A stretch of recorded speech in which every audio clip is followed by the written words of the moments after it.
Hello everyone, Vitoz842 back with another deck review. These are the Plain Arts playing cards. I'm only going to review one at a time, one in this video, one in another video, just because they are both different and there's a lot to show you. I will mention that this originally, the first one here, the Edition 1, originally came out on Kickstarter about a year ago or so. It was a plastic deck printed by Piatnik, not something that I see a lot of, and it's decent quality. It's basically the same thing. It was a different tuck case. This version is printed by USPC, and but all the artwork and everything is basically the same. Just the tuck box is different. I do have a review of that one on my channel, which you can search for if you want to see. And these are by basically a company called Digital Abstract, I guess. The decks say, like I said, I'll just look at this one, but they're both basically the same. It says a deck of playing cards by 55 artists at Plain Arts Edition 1, plainarts.com. And you see some colorful details on top and bottom. It's Plain Arts Edition 1 on one side and on the other.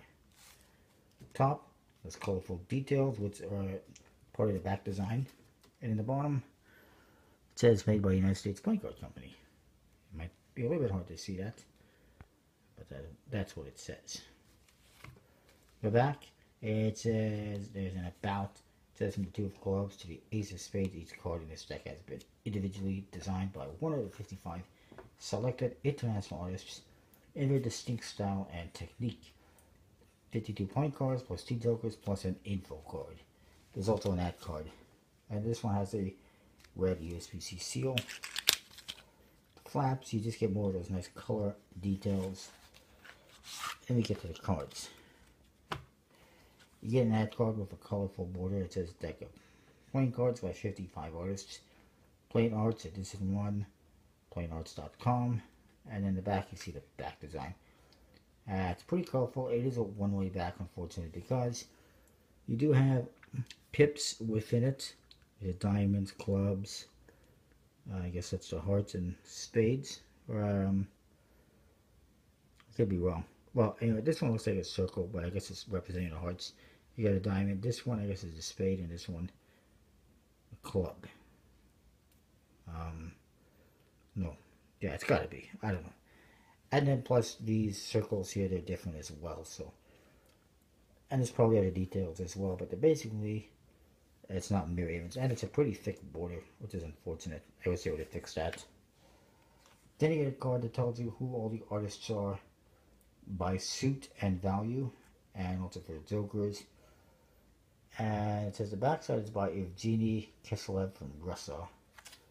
And there it is again.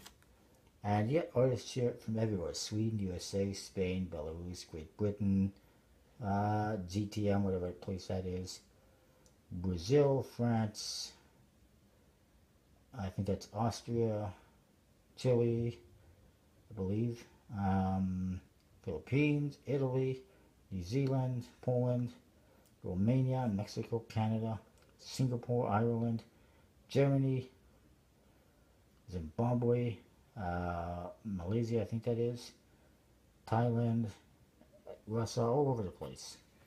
So it's pretty cool. None of them have done any actual decks that I know of, without anyone familiar. So the jokers, you get this one's kind of wild and wacky. He's got a birthday head on one side and eyes and kind of scared. The other side, he looks a little more dead. He's got no eyes. It's just got a black star in the corners to identify as being a joker. This one's got red stars, and it's got a whole lot of details. I'll try to be brief because we've seen these before in the previous deck, because it's the same thing. The Ace of Spades is pretty cool, with wings and some kind of a bird. And then, you get the rest of the cards. You get all sorts of characters, figures. Some of them incorporate the pips, like that one. It's weird. Hey, look at that. It looks like Lady Gaga's rejected outfit. Or maybe it's Miley Cyrus. I don't know. One or the other. They're both kind of freaky. Anyway, some of the cards do incorporate the pips within them, like a transformational deck. And others, well, they don't. They're just art. abstract art for sure. Infinite 8 Hotel and Casino. It's pretty cool. If you want to see them a little bit better, just pause, rewind. I'm just trying to not take 20 minutes to go for the entire deck. That guy's apparently got a sword going for his face.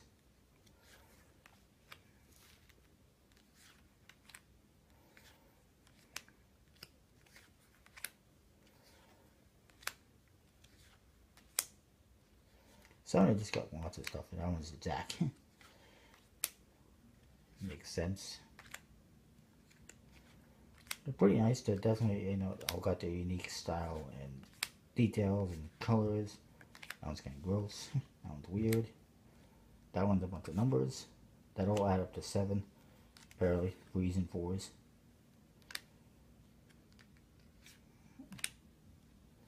That's pretty interesting. That one's pretty simple.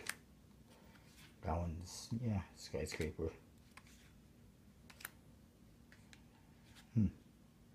Doesn't exactly have anything to do with clubs, but oh well.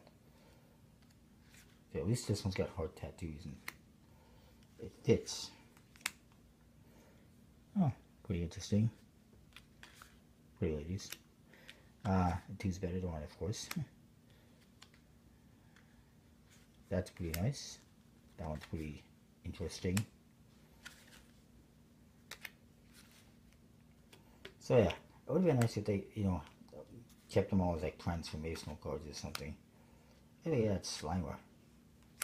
But no idea what that is. But yeah, it would have been nice if they all kept like a transformational theme instead of just being like random stuff. But it's pretty cool nonetheless. And that's what you get for the cards. Of course, it is bicycle stock. Icarus Infinis.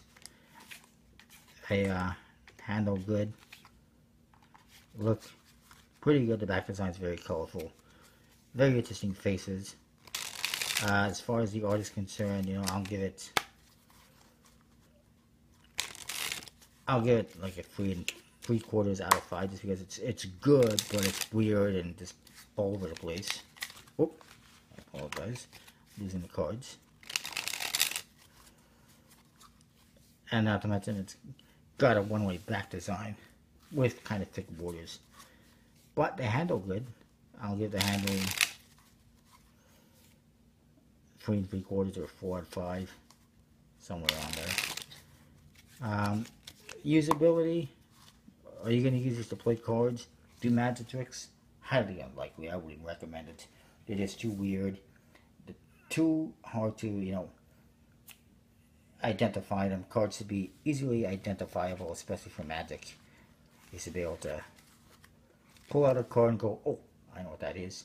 Not, you know, 3 seconds later, oh, I see it. It's the 3 of hearts. You know, whatever. So I would say 2 out of 5 feasibility for magic or playing cards. Collectability, obviously, yeah. Maybe that's something I should rate decks on. Collectability. But I find them all collectible. Overall, I'll just say 3.75 out of 5. It's pretty cool. I like it. Stay tuned. I will review Edition 2 in the next video tomorrow. See ya. I should say, remember, you can always go to collectibleplayingcards.com. Use the code VITOS842 to get 10% off your order. Make sure you comment, like, rate, subscribe. Check out plainarts.com for more on these decks. And thanks for watching. See you next time.